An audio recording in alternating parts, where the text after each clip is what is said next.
பேசலாம். திருப்பிரியன், இங்க பட்ஜெட் அல்வாவினுடைய பெரும் பகுதி ஒரு சிலருக்கு மட்டும்தான் வழங்கப்பட்டிருக்கிறது. கிட்டத்தட்ட 73% மக்கள் இந்த பட்ஜெட்டால பாதிக்கப்பட்டிருக்கிறாங்க அப்படிங்கிற விமர்சனம் எதை காட்டுகிறது? முதல்ல ஒரு விஷயத்தை கிளாரிஃபை பண்ணுறேன். ஏன்னா லட்சக்கணக்கான பேர் இதை பார்த்துட்டு இருக்காங்க. இத்தனை வருஷம் கன்வர் யாத்திரை நடக்குது. அப்போ அப்போ போன இந்துக்களுக்கெல்லாம் எச்சல் இந்த விஷயம்லாம் தெரியலையா? எல்லா கடையிலையும் சாப்பிட்டு தான் இருந்தாங்க. இந்த வருஷம் மட்டும் எதுக்கு பேர் எழுதி போடணும்? அதான் சுப்ரீம் கோர்ட்டு பேன் பண்ணாங்க. அதனால் இது உத்தரப்பிரதேச தேர்தலில் நீங்கள் தோத்தீங்க. அதோட விளைவு நீங்கள் மத ரீதியான விஷயங்களை கையில் எடுக்கிறீங்க. அதான் உண்மையான விஷயம். அதுதான் ராகுல் காந்தி சொல்கிறார்.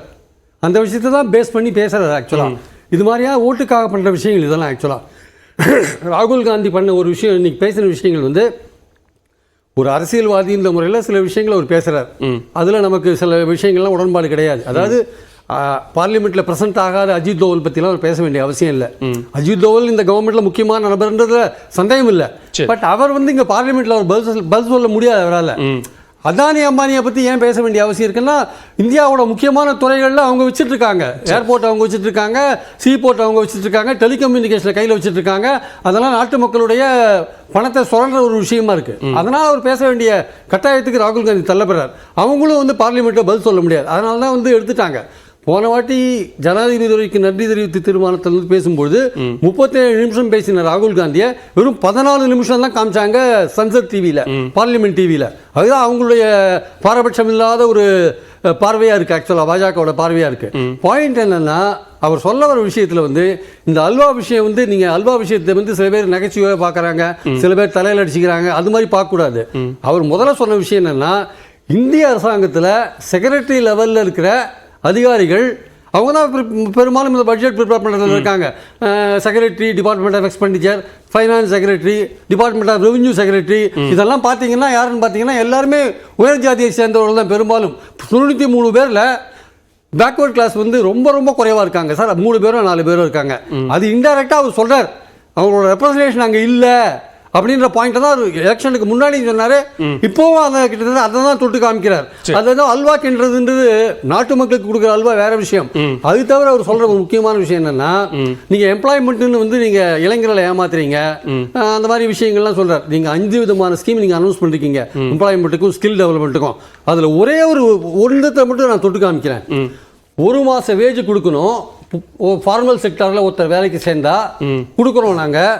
ஆனால் அந்த வேலைக்கு சேர்ற அந்த ஆள் 1 லட்சம் ரூபாய் சம்பாதிக்கணும். அவருக்கு நாங்கள் 15,000 ரூபாய் தான் கொடுப்போம், அதுக்கு மேலே கொடுக்க மாட்டோம். 3 இன்ஸ்டால்மெண்ட் கொடுப்போம். எத்தனை பேர் பெனிஃபிட் ஆவாங்கன்னு பார்த்தீங்கன்னா 210 லட்சம் பேர் பெனிஃபிட் ஆவாங்க. அதாவது 2 கோடி பேருக்கு மேலே பெனிஃபிட் ஆவாங்க சார்.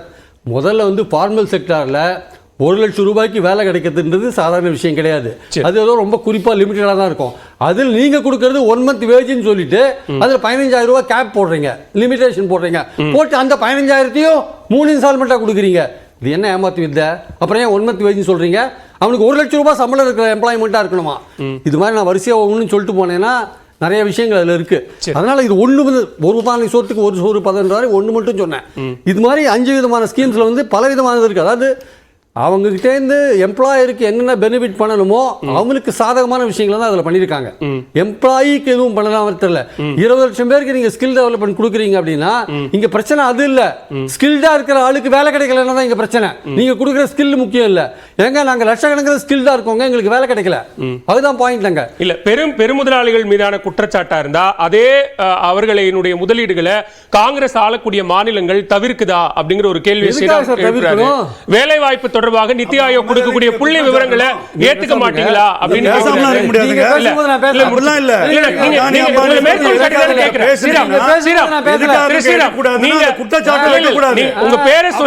உங்க பேரை சொல்லி இருங்க அவர் கருத்து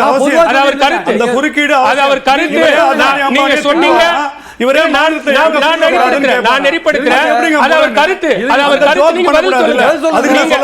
சொன்னீங்கன்னு சொல்லித்தானே நான் கேட்கிறேன். அவர் அமைதியா காத்திருந்தார்.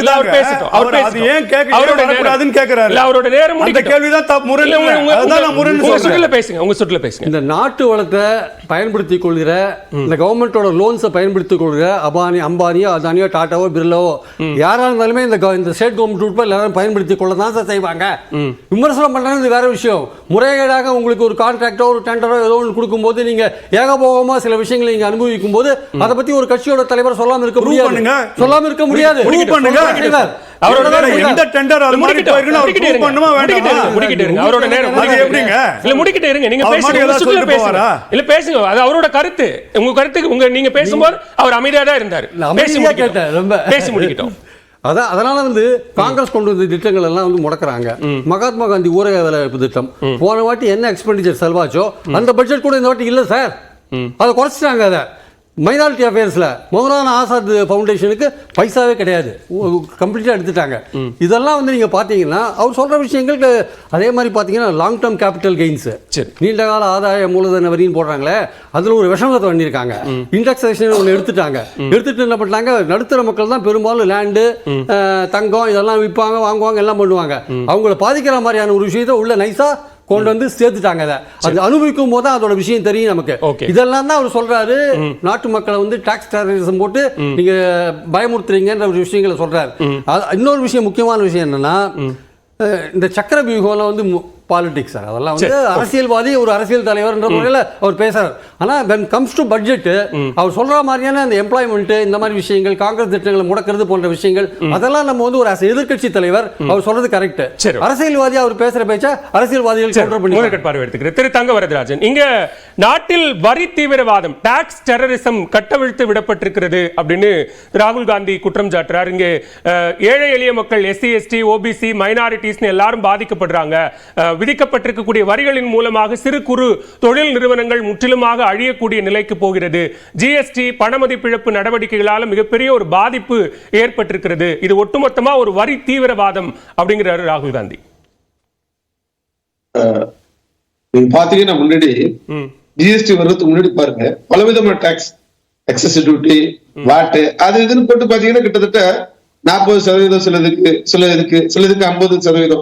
இப்படி இருந்த டாக்ஸ் முறை ஜிஎஸ்டி வந்த பிறகு எங்கேயாவது ஒரு பொருளுக்காவது அந்த வரி கூட நிரூபிச்சுட்டா நாங்க என்ன வேணா நீங்க சொல்றத கேட்கிறோம். எங்க ஜிஎஸ்டி வந்த பிறகு ஒரு பொருளாவது ஒரு வரி கூடுதலா விதிச்சுன்னு சொன்னா ஒரு குறைச்சிருக்குங்க வரி. அதாவது ஏதாவது பேசணும், அவ்வளவுதான் சொல்றீங்க.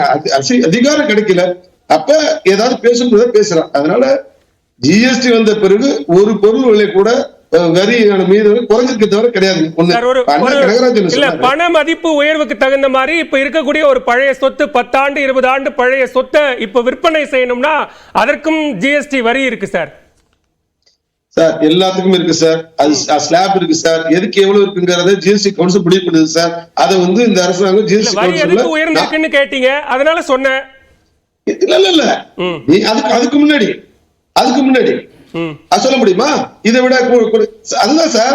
இந்த ஜிஎஸ்டி வரிவிப்பு மூலமாக இன்னைக்கு தொழில் பண்றவர்களுக்கான எம்எஸ்எம் செக்டர் இருக்கலாம், நிச்சயமாக அவர்களுக்கு வந்து மிகப்பெரிய ஒரு லாபம்.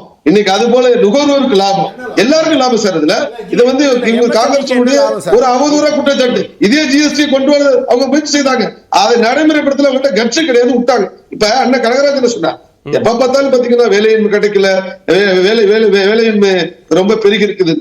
நான் சொல்றேன் சார், 2017 இருந்து 2023 வரை பாருங்க ஐஎம்எஃப் கொடுத்த ரிப்போர்ட், நேஷனல் சாம்பிள் என்எஸ்எஸ் மேற்கொண்ட ஆய்வறிக்கை பீரியாடிக் லேபர் ஃபோர்ஸ் கொடுத்தது வந்து பாத்தீங்கன்னா 2014 இருந்து 2023 வரும் 6.3 இருந்து 3.1 குறைஞ்சிருக்குங்க. அதுக்கு எதை மேற்கோள் காட்டுறாங்க பாருங்க. இபிஎஃப் சொல்லுது 7 கோடி பேருக்கு வந்து ப்ராவிடன்ட் ஃபண்ட் செலுத்துறான் அப்படின்னா ஒரு வேலை வாய்ப்பு இல்லாம எப்படி 7 கோடி பேர் செலுத்துவாங்க? அதுதான் சொல்றேன், இந்த கம்யூனிஸ்ட் கட்சி காங்கிரஸ் கட்சியினுடைய அவதூறு குற்றச்சாட்டு.